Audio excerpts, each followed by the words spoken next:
Everyone, thanks for having me. My name is Nicole Desjarlais, and I'm the professional practice leader for speech language pathology. I've been with Interior Health for just over 23 years.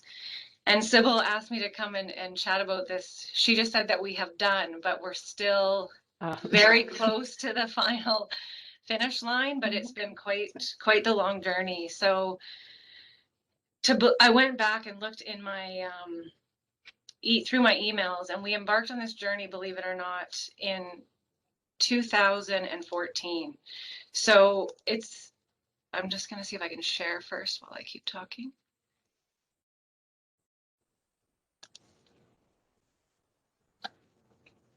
There we go. Is that good, everyone? It is now, yeah. Okay. And what happened is there was a provincial working group of speech language pathologists in BC that came together in 2014 and started doing a bunch of research to try and find a tool that could work for this population. There were so many discussions. How long do you have to be intubated before you need this screen? How long do you wait after post-extubation? And so it went on and on till it actually just fizzled out because there was no validated tool. And then in 2018, I actually reached back out to critical care, since it was on my to-do list, just to see how important was this piece of work to them. And it came back that they were all highly in favor of getting this piece of work completed.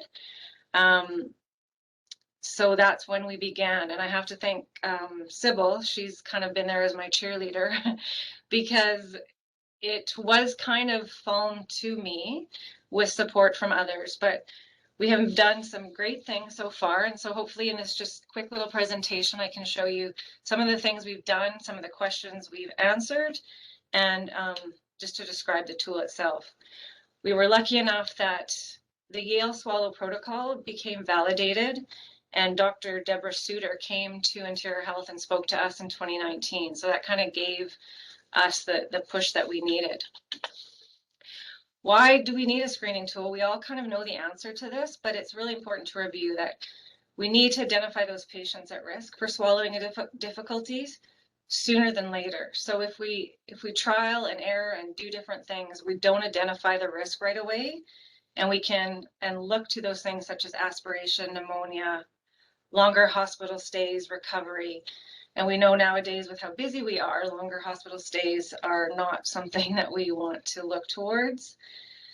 Speech pathology and maybe other dysphagia trained professionals in the different sites are awfully busy. And so it's good to have those right referrals come our way as soon as possible.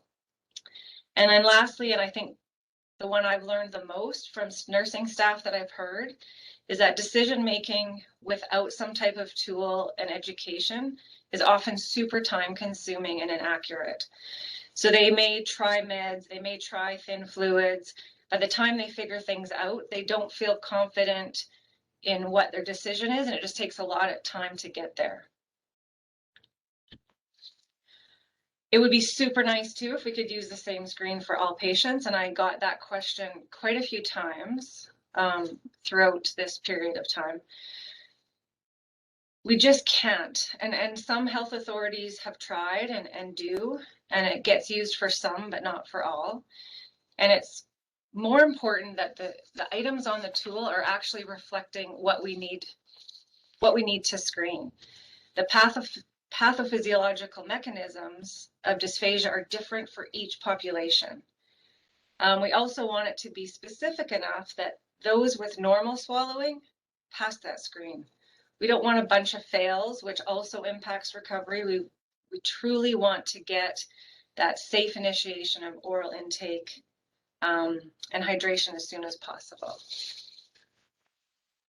And an example of that, I'm sure some of you are familiar with the Toronto bedside screening tool that we use for stroke patients.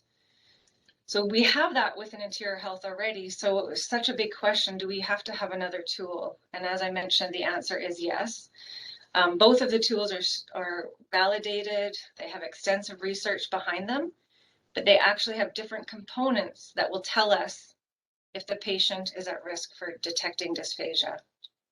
With a stroke patient, we look at vocal quality, tongue function? Are the oral structures symmetrical and moving well? Whereas with post-extubation, the most important piece is those vocal cords and the glottic edema that we see, as well as their orientation. So if we looked at the features in stroke, we wouldn't necessarily identify those at risk post-extubation.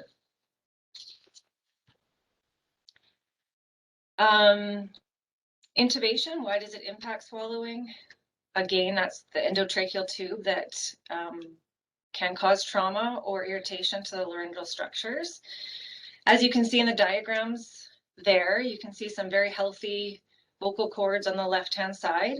They're symmetrical, they're going to move well, close appropriately and on time, whereas the diagram of the post-extubation patient with their vocal cords, lots of swelling, they're not sitting symmetrical, they're going to have some reduced sensation because of the swelling, and therefore the airway protection is going to be impacted. And so those are the patients we want to catch before we have those pneumonias and setbacks.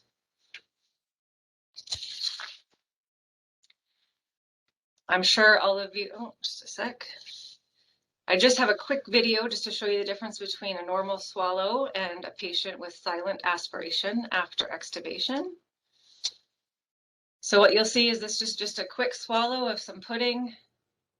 Goes down, they swallow, passes the airway and down the esophagus. This patient swallows, you can see the black line down into the airway, material's been aspirated, and unfortunately they don't actually detect it. So there's no cough, they have no sensation. So sometimes the bedside look gives us the idea that they're managing okay, but medically we see otherwise. So onto the tool itself and some questions that came along and the decisions we've made and trialed. It's important to know that we kind of created the tool, received endorsement to try this tool at 3 different sites. So we did it at both our tertiary sites, Royal Inland Hospital in Kamloops and Kelowna, as well as a secondary site in Penticton. And these are kind of the final pieces that we have decided on and are going to be implemented after our final endorsement.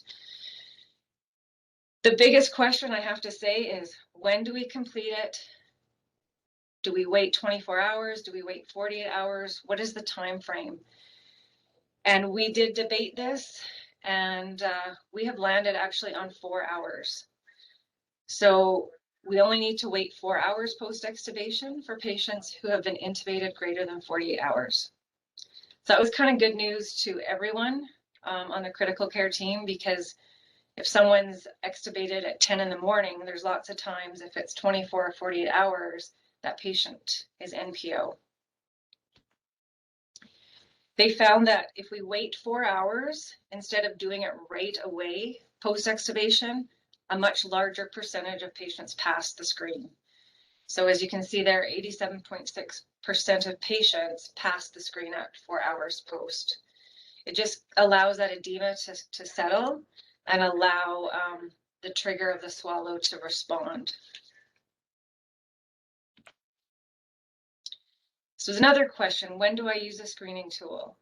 Again, we are targeting those patients greater than 48 hours here in Interior Health, but it can be used for those patients intubated less than 48 hours, just based on clinical judgment. So if there's concerns at all, it's not going to be harmful to administer the screen. We're just saying it's a must for those patients who have been intubated greater than 48 hours. Exclusion criteria. This is always a fun one. When shouldn't we use the screen? And even though this looks like a fairly extensive list, it actually has proven to be okay and ensure that the right patients are seen. Unable to remain alert, obviously. Drinking thickened fluids prior to intubation. Obviously, they're not going to pass a screen if they've already had dysphagia before this. Head of bed restrictions, less than 30 degrees. Trach tube. We've added, with support from Dr. Suter, oral, pharyngeal, and laryngeal cancers. The inability to vocalize is important because, again, I discussed how vocal cord function is really important for airway protection, difficult or traumatic intubation, and then, of course, if they've been deemed NPO for any other medical or surgical reason. This is just what our tool looks like. The other part we added to the Yale Swallow was the time of extubation and the time of screen. Through our trials, it was important to note that in case they wanted to redo the screen, or if they actually kind of made an error and it was done too soon. So it's nicely laid out in terms of the exclusion criteria is right on the form. The next piece includes a brief cognitive and oral mechanism examination, and then it goes right into the water swallow challenge. We discussed with Dr. Suter as well about adding the 10 teaspoon trials. We didn't know if we needed them or not, but after doing our trials and our PDSAs, it was unanimously supported as keeping those 10 teaspoons in there. So that has been endorsed. Why 90 mils? Well, that is also part of the research and the validation for the tool, is that if someone can pass with the 3-ounce swallow challenge, it's pretty certain that they can continue with a diet without any further objective assessment, which has been very helpful. And I have to say, through our trials, we haven't seen any issues with that, with people failing or passing when they shouldn't have. So it's shown us that it works. Nursing staff also wanted to know, why is the cognitive screen and oral mech exam even on the tool if we keep going despite the results? What Dr. Suter found in her research and studies is that the risk of aspiration actually is probably a little bit higher for those patients that aren't cognitively intact, or the oral mechanism exam shows some weakness. So it just says, proceed with caution, just adds information for clinical judgment. How often should the protocol be re-administered? Was another question that came up. And so that means if they fail, how often should I redo it if there's no speech pathologist or dysphagia trained clinician on site? It's similar to the TOR best. My response is it can be repeated at any point in time. So if 4 hours they fail and it's a weekend and you notice some changes or improvement, you can do it 2 hours later. If they deteriorate, you can also re-administer the screen. So it's open for that, and it's just part of the documentation so that we can track what's been happening. And anyone who has the education in the use of the Yale can perform that screen. I have to say again, feedback from the ICUs is the education behind the tool is just as important as the tool itself. And that has contributed to so much more awareness of swallowing up on the unit. I can't even say enough about that. And I think that they would speak to that as well. And you just go to the pass screen. And if they pass the screen, the pre-admission diet is ordered. Again, we have that clinical judgment. Sometimes we see pre-admission diet, regular and thin. Well, if they've come to us from a long-term care facility on nectar-thick fluids, we don't want to be ordering that diet just because they passed the screen. So pre-admission diet is super important. And then, of course, monitor and make sure there's no difficulties observed. And at any point in time, if there's doubt, you can always refer on. And then again, a failed screen, NPO, and refer on for further assessment. Sybil helped me create a sticker to add to the documentation. We have a sticker for our TOR best, and it has proven to be super helpful in a quick look to see what has happened with that patient. So this sticker will be placed in the physician's progress note to notify them that we've done the screen and the results, but it will also be placed in the patient's care plan. So it allows the team members to see and be aware of what has happened with the screen. The other really important piece for me when I embarked on this journey was how are we going to educate and how do we make sure that we can sustain this? I was told when I initiated the tour best in interior health that I could not do it or sustain that education, and I decided I was going to do it. So for the last 6 years, every 3 months, there's a tour best education session provided. It's 4 hours long. It's very useful and very helpful to the tool, but we just can't do that with every single one. So as part of the trial, I wanted to see, can we do a different way of educating? And so what we did is created a toolkit. So I've worked on creating PowerPoint. I'll get to that. So we had an SLP at the 3 trial sites, work side by side with the ICU educators. And what they did is the SLP educated the educator on the tool, shadowed with them. The educators watched the SLP perform the tool. Then the SLP watched the educator perform the tool. They were able to vocera us at any point in time when they had questions. And then once they felt confident, they chose 2 or 3 nursing staff that they educated to administer the tool. So they became the experts in the tool and they educated the nursing staff. And what we wanted to know is, was the toolkit good enough? And did it give them the education they needed in order to be successful in administering the tool? And what we have found is, yes, it did. So what we have as toolkits, this is what is not endorsed quite yet. I've presented to the Clinical Records Committee. I have a few amendments to make, and we're super close. But we have the clinical decision support tool, FAQ document, PowerPoint presentation, an algorithm, and cheat sheets that have tips and explanations on the tool. So it's kind of a good group, and you may not use all of them when you educate, but they're there, and the cheat sheet is laminated on the unit.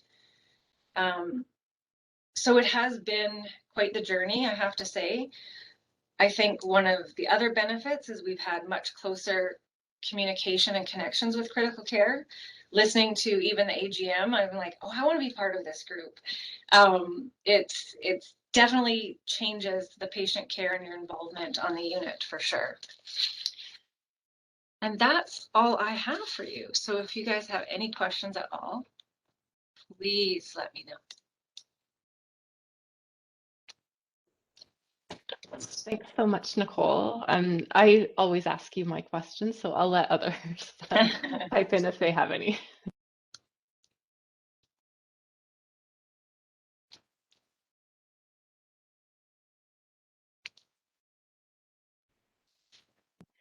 I know one thing that we've noticed, oh, sorry, Alana, you. Hi, thanks, Nicole. Thanks for a great presentation and the amazing work you've been doing here. We've certainly struggled with this as well at times. My curiosity is, have you automated this? So at our site, we get an order for a screen. It's a different screen, but similar principles. Yeah. We get an order for a screen or not. And if it isn't ordered, it often isn't done. So is that, how do you need an order or is it automatic? And any concerns, worries, experience with that? So, like I said, we've done lengthy trials, and it's more about not an order, knowing if they've been intubated more than 48 hours. And maybe Sybil, you can speak to that, but they have had no challenges in identifying patients. I think they do the screen on more than not. So if they've been intubated less than 48 hours, they may actually do the screen. But it's not an order, it's not automated at this point. And again, once the full implementation happens, and speaking like you said, going over COVID times, we just kept going. And so there could be some unintended consequences that we see later in terms of that, but so far there hasn't been any concerns from the staff that they would be missing them. Mm-hmm. Yeah, definitely nurse-led on our units for sure. And one thing that I've heard from the educators and from staff is the partnership in education between the SLP and the educator has been instrumental for sure, in making sure that the educators had a really like wholesome understanding of what the difference was between the tool that we previously used and this one. We have staff um, that are reach we have staff that are reaching out to the educators like, hey, I have to do a tool, can you run through it with me? So they're primed for it, and I think part of that, the reason they're primed for it is because of all the resources that Nicole created for this, like the quick sheet at the bedside, the algorithms, and like the PowerPoint education, and even the tool with comments on it, for things to remember about the tool. That's been super helpful for them. And at KGH, I have heard that there's been an increased number of SLP consultations, Yeah, I which have. show, yeah, if you want to talk about that, that'd be I great, had Nicole. that written down here. Okay. And it may seem little, but we just did a 3-month snapshot because from January to March right now is what we have to compare. In 2019, our department had 25 referrals. In 2020, only 26. And in 3 months so far, we've had 37. And what we looked at was, are they inappropriate? Because we don't want them, and the tool is not good if they're inappropriate. But 100% of them have been appropriate. So that tells me initially, I guess I kind of put this under the rug for a while, thinking we don't have capacity for more referrals. But at the same time, if they should be seen, then we need to create them and get them attached. So yes, it's going up, and I think rightly so. Mm-hmm. And one thing I'm interested in following afterwards is the like looking at readmissions, or if there's any decrease in readmissions, like that image you showed of the swallowing. How many of those are we missing, thinking that we're looking at the way the person is swallowing and they're not coughing and assuming that it's okay, and then those secretions end up festering when they're out on the ward, and then we get them back in a while. So I'm interested to see, to look at our data, in a year from now and see what that looks like. And even length of stay, I'd be Yeah, interested in, because we do yeah. get these little effusions and things that we, compared to what they've gone through, doesn't seem like a big deal, but it does impact their speed of recovery. Mm-hmm. I'm kind of tired of hearing about the post-extubation swallowing screen, let's just be honest. It's been quite a process, and like even our clinical records committee has been undergoing some revamping of what their criteria for documentation tools is, and have and have not communicated some of those requirements to us, and so we've had to navigate a few barriers there. But Nicole is very headstrong for this, and we are committed to making this happen. Getting it done. Yeah, absolutely. So we're definitely near that point. So I think that's great. Alana, do you mind me asking how long you wait post-extubation to administer a screen? That's a great question. Okay, okay. I would have to, I know we have it written down somewhere, and Yeah. off the top of my head, I'm thinking 6 hours. Okay. But there are 2 nurses on the call who might know better than me, so if I'm wrong, please speak up. I'm not from Vancouver, but from Fraser Health, we wait longer than that. So I was very excited to hear the 4-hour piece. I think that's going to promote buy-in for sure. Yeah, because I think Fraser Health, they were part of the group in 2014, and back then, before we had any validation and such, they were waiting more than 48 hours at one point, I think. Yes, I think that is correct. Yeah. So Yeah. long time. Yeah. Yeah, Marliese has just confirmed that my vague memories of what's on top of this screen is correct. Yeah. 6 hours for us, yeah.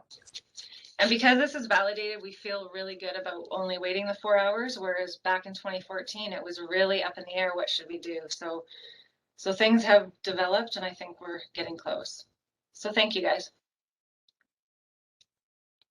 Awesome. Thanks so much, Nicole, and thanks for all your hard work.